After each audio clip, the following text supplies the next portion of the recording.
क्या नरेंद्र मोदी जो पाकिस्तान को जवाब देने जा रहे हैं उसमें मिशन पीओके भी एक्टिवेट कर दिया गया है?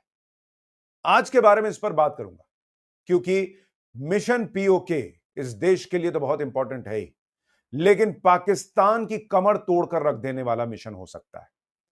लेकिन ऐसा क्यों कह रहा हूं?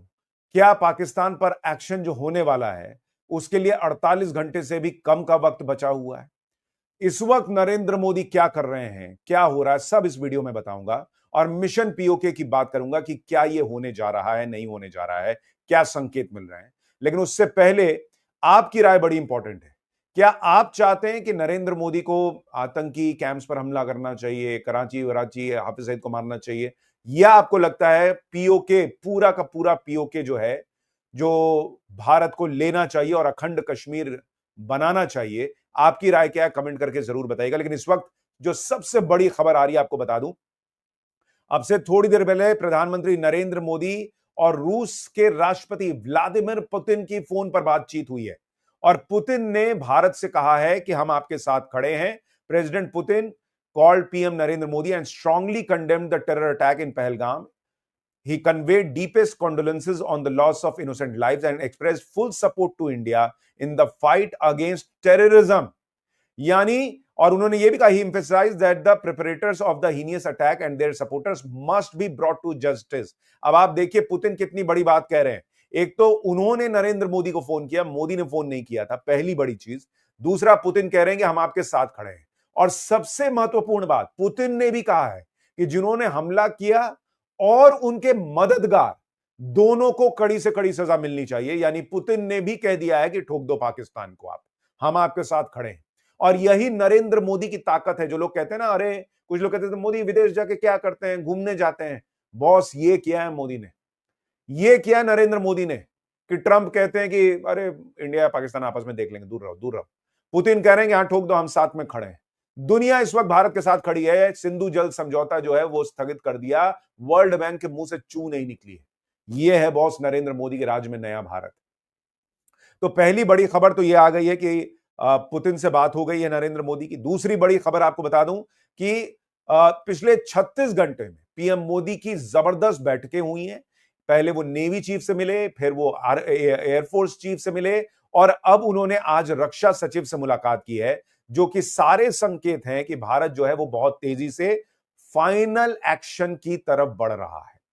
लेकिन मैं पीओके की बात क्यों कर रहा हूं, इस पर आऊंगा। उससे पहले भारत का तीसरा बड़ा एक्शन आपको बता दूं, चिनाब नदी पर बने सलाल डैम के सारे गेट भारत ने बंद कर दिए हैं और पानी को पूरी तरह से रोक दिया है। तो जो लोग पूछ रहे थे कि अरे सिंधु जल समझौता स्थगित करने से क्या ही हो जाएगा, भारत पाकिस्तान को बाप बाप हर एंगल से करा रहा है। पानी रोको छोड़ो, बताओ मत कितना पानी पीछे से आ रहा है, और इतनी गर्मी में पानी रोक दो तो कुछ दिन के लिए भी हालत खराब हो जाए तो पाकिस्तान को पता चलेगा कि क्या स्थिति हो रही है। तो पाकिस्तान को नरेंद्र मोदी ने इस वक्त जैसे मदारी बंदर को नचाता है उस तरह की हालत कर रखी है। पाकिस्तान गुलाटियां मार रहा है, उसको समझ में नहीं आ रहा है कि करें क्या और कैसे करें। और इस वक्त भारत से जो लोग निकाले जा रहे हैं, आपको याद होगा भारत ने कहा था कि भाई सब उठो यहां से, पाकिस्तानी जाओ। मैं आपको उसका इंपैक्ट बताता हूं, आप खबर सुनेंगे तो शॉक्ड रह जाएंगे। मुरादाबाद में 22 पाकिस्तानी महिलाएं जो हैं वो लॉन्ग टर्म वीजा लेकर रह रही थी, और अब खबर यह है कि इन 22 महिलाओं से 100 से ज्यादा बच्चे पैदा हुए। आप समझ रहे हैं इस देश के अंदर क्या हुआ है कि कोई इनको बोलने वाला नहीं, छूने वाला नहीं। वोट बैंक पॉलिटिक्स के चक्कर में पाकिस्तान से लॉन्ग टर्म वीजा लेकर आई और 100 से ज्यादा बच्चे पैदा किए हैं 22 पाकिस्तानी महिलाओं ने। और ये तो एक खबर आपको बता रहा हूं मुरादाबाद की। सोचिए किस तरह से, जो आप सोचते हैं कि भाई कहां से भारत और पाकिस्तान के मैच में पाकिस्तान जिंदाबाद के नारे लगने शुरू होते हैं, पाकिस्तान के जीतने पर खुशी मनाई जाती है, पटाखे फोड़े जाते हैं। भाई पाकिस्तानी महिलाएं यहाँ के 100-100 200-200 बच्चे पैदा करेंगी तो यही होगा, यही पटाखे फूटेंगे। खैर, इस बीच आपको यह भी बता दूं कि पाकिस्तान के पास लड़ने के लिए मात्र 4 दिन का गोला बारूद भी नहीं बचा है, यह भी खबर आ रही है। यानी पाकिस्तान जो है उसको पता है कि उसकी हैसियत, उसकी औकात क्या है, और इसीलिए आप देखेंगे तो वहां पाकिस्तान के अंदर जो पाकिस्तान के लोग हैं वो भी अभी अपने देश और अपनी सेना के साथ नहीं खड़े हो रहे, वो मोदी के साथ खड़े हो रहे हैं। आप सुनिए पाकिस्तान की मस्जिद में कैसी बातें कही जा रही हैं। की जंग में आप में से कितने लोग पाकिस्तान का साथ देंगे? हाथ खड़ा करें। कम ही नजर आ रहे हैं। इसका मतलब है कि काफी समझ पैदा हो चुकी है। मसला यह है कि पाकिस्तान और हिंदुस्तान की जंग इस्लाम की जंग ही नहीं है, हिंदुस्तान से ज्यादा बढ़कर। हिंदुस्तान में इतना जुल्म नहीं है जितना पाकिस्तान में जुल्म है। कि लाल मस्जिद जैसा अलमनाक सानहा हिंदुस्तान में हुआ, क्या माना वजीरिस्तान में और पूरे खैबर पख्तूनख्वा में जो मजालिम हो रहे हैं वो वहां हुए? कि उनके अपने जेट तैयारों ने अपने ही मुल्क के रहने वालों पर ऐसी बमबारियां की। क्या हिंदुस्तान के अंदर इतने लोग लापता पाए जाते हैं? हिंदुस्तान के अंदर कोई तहरीकें लापता अफराद के लिए हैं? लोग लापता अफराद के लिए तहरीकें चला चला कर, धरने दे देकर, थक कर मजबूर होकर घरों में बैठ के अल्लाह से मांगे। कितनी मसूरात यहाँ बैठी रही। बिलोच लापता, पख्तून लापता, अब तो तहरीक इंसाफ के लोग लापता, सहाफी लापता, उलमाए किराम लापता। यहाँ जो जुल्म है, और यहाँ नहीं, अक्सर मुसलमान ममालिक का यही हाल। ये पाकिस्तान की मस्जिदों में बोला जा रहा है कि हिंदुस्तान पाकिस्तान के जंग के बीच जंग होगी तो पाकिस्तान का साथ कौन कौन देगा, तो वहां पाकिस्तानी हाथ नहीं उठा रहे। उनको समझ में आ गया और वो कह रहे हैं कि इतना जुल्म मुसलमानों पर पाकिस्तान में होता है, लोग गायब हो जाते हैं, किसी को पता नहीं चलता, पत्नियां जो है अपने शौहरों को ढूंढते रह जाती हैं, बच्चे बाप को ढूंढते रह जाते हैं, ये जुल्म होता है। और यहां नैरेटिव ये बनाया जाता है कि अरे मोदी राज में मुसलमान खतरे में। वो पाकिस्तान के लोग कह रहे हैं मस्जिद में खड़े होकर कि भाई हिंदुस्तान में ऐसा कहां हो रहा, बताओ जरा। ये है पाकिस्तान की हालत कि उसके अपने लोग उसका साथ देने को तैयार नहीं है। फौज तो क्या ही टिकेगी और गोला बारूद तो नहीं है, सो तो है ही। लेकिन आप सोचिए, वहां पाकिस्तान के लोगों को अकल आ गई, वो भारत के साथ हैं, इस अपने देश के साथ खड़े नहीं हो रहे। लेकिन यहां राहुल गांधी कहते हैं कांग्रेस पार्टी भारत में देश के साथ खड़ी है, नरेंद्र मोदी सरकार के साथ खड़ी है। और उनके जो नेता हैं कांग्रेस के, अजय राय, वो क्या करते हैं? वो राफेल के आगे नींबू और मिर्ची लटका के उसका मजाक उड़ाते हैं कि राफेल जो है उसमें नींबू मिर्ची लटका के रखोगे कि क्या करोगे। और उसकी खबर पाकिस्तान में चलती है, ये खबर पाकिस्तान में चलती है और मजाक उड़ाती है वहां की मीडिया कि देखिए वहां कांग्रेस जो ऑपोजिशन में बड़ी पार्टी है उसके नेता ही मजाक उड़ा रहे हैं कि भारत का राफेल जो है वो किसी काम का नहीं। कांग्रेस पार्टी का क्या बोलूं मैं, कुछ समझ में नहीं आता। 4 दिन इनसे बर्दाश्त नहीं होता कि कैसे, मतलब इनको मुझे लगता है कि उल्टी आने लगती होगी कि अगर ये मोदी के विरोध में कुछ ना बोले या कुछ ना करें। और ये भूल चुके हैं कि कहां मोदी का विरोध है और कहां देश का विरोध है, उसके बीच की लकीर खत्म हो गई है इनके लिए। खैर जाने दीजिए ऐसे लोगों को। इनसे लाख गुना बेहतर जो है वो आपको असदुद्दीन ओवैसी आज की डेट में दिखेंगे, जो लगातार हर मंच से खड़े होकर भारत का के लिए कह रहे हैं कि भाई भारत को पाकिस्तान को सजा देनी चाहिए और पाकिस्तान 2 कौड़ी का देश है। आप सुनिए असदुद्दीन ओवैसी का नया बयान, फिर मिशन पीओके की शुरुआत करता हूं कि क्या ये लॉन्च हो गया है। खत्म करने के लिए हम उम्मीद करते हैं कि देश के प्रधानमंत्री पाकिस्तान से आए हुए आतंकवादी और पाकिस्तान जैसे एक फेल्ड स्टेट के खिलाफ वो एक मौसर कार्रवाई करेंगे, ऐसा इकदाम करेंगे कि दोबारा पाकिस्तान 100 मरतबा सोचेगा कि भारत की सरजमीन में आकर किसी को मारने के बारे में। तो ये ओवैसी का स्टैंड है बॉस। लगातार वो जो है वो यही कह रहे हैं कि ऐसी कार्रवाई करो कि भाई पूरा का पूरा पाकिस्तान हिल जाए, वहां का आतंकी हिल जाए। और क्या वो कार्रवाई मिशन पीओके होनी चाहिए? मैंने आपसे भी कहा कि आप भी कमेंट करके बताइए कि क्या नरेंद्र मोदी को मिशन पीओके लॉन्च कर देना चाहिए।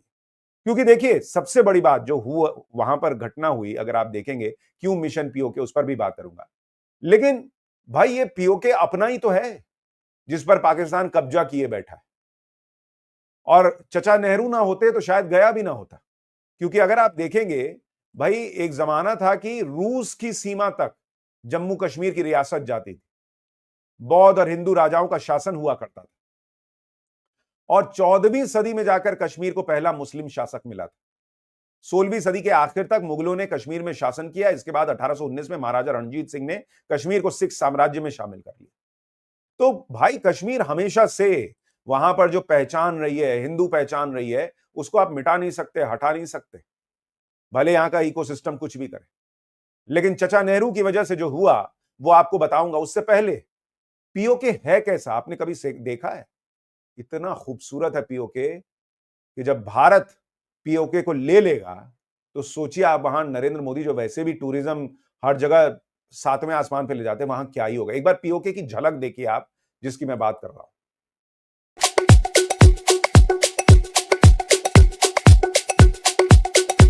ये है पीओके बॉक्स, गिलगिट देख रहे हैं आप,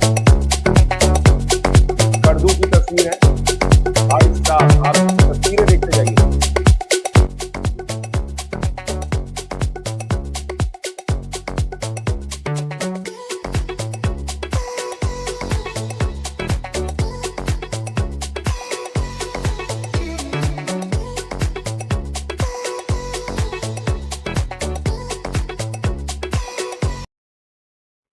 तो ये है पीओके की तस्वीरें जो आपको मैं दिखा रहा था, गिलगित बाल्टिस्तान की तस्वीरें। बहुत सुंदर जगह, और सिर्फ सुंदर नहीं है, वहां ऐसी ऐसी चीजें हैं जो भारत पीओके जब ले लेगा तो वहां पर इतना विकास हो सकता है कि आप सोच नहीं सकते। वो तो पाकिस्तान की हैसियत नहीं है कि वो करे। और इसीलिए अगर आपको मैप के जरिए दिखाऊं कि भाई जम्मू कश्मीर लद्दाख का रीजन तो आप देखते हैं, लेकिन जो पीओके है, पाकिस्तान ऑक्यूपाइड कश्मीर, गिलगित बाल्टिस्तान, कुछ एरिया जो है वो पाकिस्तान ने चाइना को सौंप दिया, क्योंकि भाई जो कटोरा लेके घूमेगा उसको कटोरे में कोई भीख डालेगा तो कुछ तो देना पड़ेगा कभी ना कभी। और अक्साई चीन का हिस्सा जो है वो आप इस पूरे मैप के जरिए समझ सकते हैं कि इस वक्त भारत जो है अगर वो मिशन पीओके लॉन्च करेगा तो क्या होगा। लेकिन मिशन पीओके क्यों करना चाहिए? देखिए, दुनिया भी पूछेगी कि भाई पीओके क्यों? आपको पीओके इसलिए भी क्योंकि जो पहलगाम का हमला हुआ उसके पहले जो हमास आतंकी संगठन है और लश्कर की मीटिंग इसी पीओके में हुई थी। फिर पहलगाम में हमला हुआ, और इसीलिए कहा जा रहा है कि जो पहलगाम में हमला हुआ उसकी पूरी प्लानिंग इसी पीओके में हुई। तो अगर बदला लेना है तो मिशन पीओके सबसे मुफीद हो सकता है। पहली बड़ी वजह आप दुनिया को बता सकते हैं कि भाई यही वो जगह है जहां से पहलगाम के हमले की सोच पैदा हुई। तो उस सोच को जहां पैदा किया गया वो जमीन जो है वो भारत लेगा। दूसरी बड़ी बात, पीओके में इतने सारे आतंकियों के लॉन्च पैड्स पाकिस्तान बना के रखता है कि अगर आपने पीओके लिया तो भाई भारत के लिए बहुत मजबूत स्थिति बनेगी। और इसके संकेत देश के रक्षा मंत्री राजनाथ सिंह ने दिए हैं कि ऐसा हो सकता है कि भारत मिशन पीओके जो है वो पूरा करे। मैं आपको बयान सुनाता हूं, आखिरी की लाइन बहुत ध्यान से सुनिएगा, फिर आपको बताता हूं कि यह क्यों संभव है कि पीओके, मिशन पीओके अभी पूरा हो जाए। दायित्व है कि मैं अपने सैनिकों के साथ मिलकर देश की सीमाओं की सुरक्षा सुनिश्चित करूं, और मेरा यह दायित्व है कि अपनी सेना के साथ मिलकर देश के ऊपर आंख उठाने वालों को मुंहतोड़ जवाब दूं।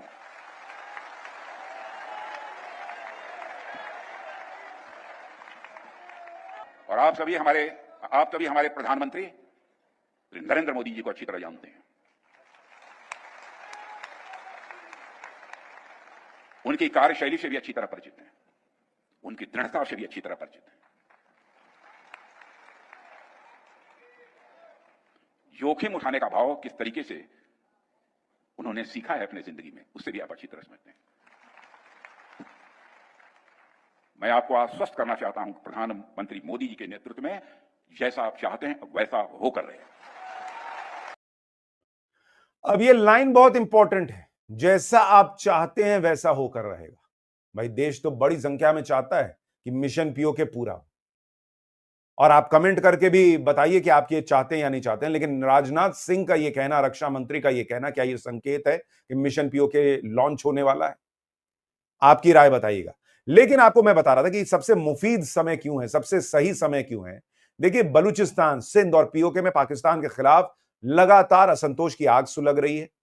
भारत के पास सॉफ्ट पावर के इस्तेमाल का मौका है, और सबसे बड़ी बात, भाई आप देख ही रहे हैं बलूच आर्मी क्या कर रही है, किस तरीके से लगातार उसने पाकिस्तान को, वहां की सेना को नाको चने चबा रखा है। तो इससे बढ़िया समय नहीं हो सकता कि पाकिस्तान के पास, हम आपको पहले ही बता रहे हैं कि 4 दिन से ज्यादा का गोला बारूद नहीं है, और आप दुनिया को बताएंगे कि भाई ये कब्जा करके बैठे हैं। क्योंकि अगर मैं आपको इतिहास दिलाऊं, जो मैं आपसे कह रहा था कि चचा नेहरू जो है वो ना होते तो शायद ऐसा ना होता। भाई आजादी के समय जो है अलग अलग रियासतें जो हैं वो भारत से मिल रही थी या पाकिस्तान के साथ जाने का निर्णय ले रही थी। कश्मीर जो जम्मू कश्मीर की रियासत थी, वहां पर राजा हरी सिंह ने कहा कि भाई हम जो है वो न्यूट्रल रहेंगे। लेकिन उसी बीच जो है कबीलाई जो है उन्होंने अटैक कर दिया, और राजा हरी सिंह जो है वो भारत के साथ आए। लेकिन सबसे बड़ी गलती जो चचा नेहरू ने की कि उन्होंने माउंटबेटन की बात सुनी और वो चले गए यूनाइटेड नेशन। यूनाइटेड नेशन पे जाने के बाद जो कांड हुआ वो आपको आज जानना चाहिए। 1948 में कश्मीर का मुद्दा जब संयुक्त राष्ट्र में गया, उस साल 4 प्रस्ताव आए। पहला प्रस्ताव नंबर 38, इसमें कहा गया कि भाई दोनों देश जो हैं वो यथास्थिति जो है वो बना के रखेंगे, और स्थिति को है वो सामान्य बनाने की अपील की गई। फिर 20 जनवरी 1948 को प्रस्ताव नंबर 39 आया। उसमें कहा गया कि समस्या का शांतिपूर्ण समाधान किया जाएगा और इसके लिए 3 सदस्यीय कमेटी बनाई जाएगी। फिर 21 अप्रैल 1948 को प्रस्ताव नंबर 47 पास हुआ।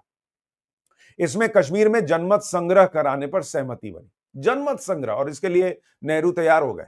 और आखिर में जून 1948 को प्रस्ताव नंबर 51 पास किया गया। इसमें तय हुआ कि United nation commission India Pakistan को दोनों देशों में भेजा जाएगा और 48 में इस कमीशन ने अपनी रिपोर्ट सौंपी। इसमें जनमत संग्रह और सीज फायर की बात कही गई।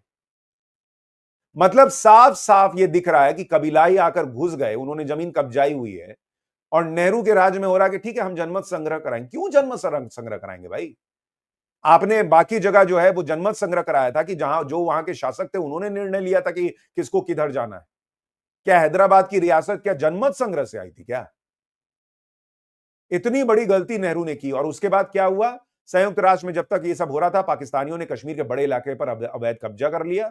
संयुक्त राष्ट्र की मध्यस्थता से दोनों देशों के बीच सीज फायर तो हो गया, लेकिन साथ ही यह भी तय हुआ कि भारत के पास जितना कश्मीर है उतना भारत के पास रहेगा।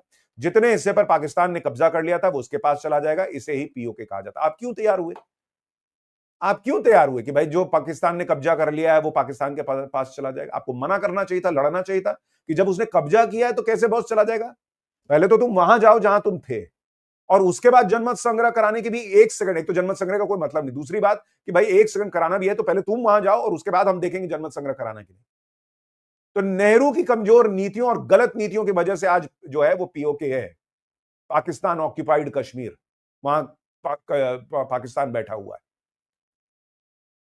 और आज नरेंद्र मोदी क्या ऐसा कर सकते हैं? क्योंकि कई लोग कहते हैं इससे फायदा क्या? भाई देखिए एक चीज ध्यान रखिए, एक तो टूरिज्म, खूबसूरती, सारी चीजें हैं तो है ही स्ट्रैटेजिकली भी, और कश्मीर के पीओके के अंदर, पाकिस्तान ऑक्यूपाइड कश्मीर के अंदर बड़ी तादाद में जो वहां पर ज्वेल्स मिलते हैं, जवाहरात है, हीरे जवाहरात, रूबीज है, बड़े बड़े वहां पर खदान अगर आप लगाएंगे तो आपको वहां पर जो है बड़ी बड़ी तादाद में वहां पर खनिज मिलेगा। भाई वो बहुत बहुत अद्भुत जगह है, लेकिन नेहरू की गलतियों की वजह से चला गया। अब मुझे लगता है कि परफेक्ट स्थिति बनी हुई है कि भारत मिशन पीओके लॉन्च कर सकता है। राजनाथ सिंह ने शायद उसी के संकेत दिए हैं, नरेंद्र मोदी खुद ही कह चुके हैं कि कल्पना से परे की चीज होगी। और क्या वो मिशन पीओके ही है और क्या वो शुरू होने वाला है, देश इसका इंतजार कर रहा है। आपकी राय क्या है? कमेंट करके जरूर बताइएगा।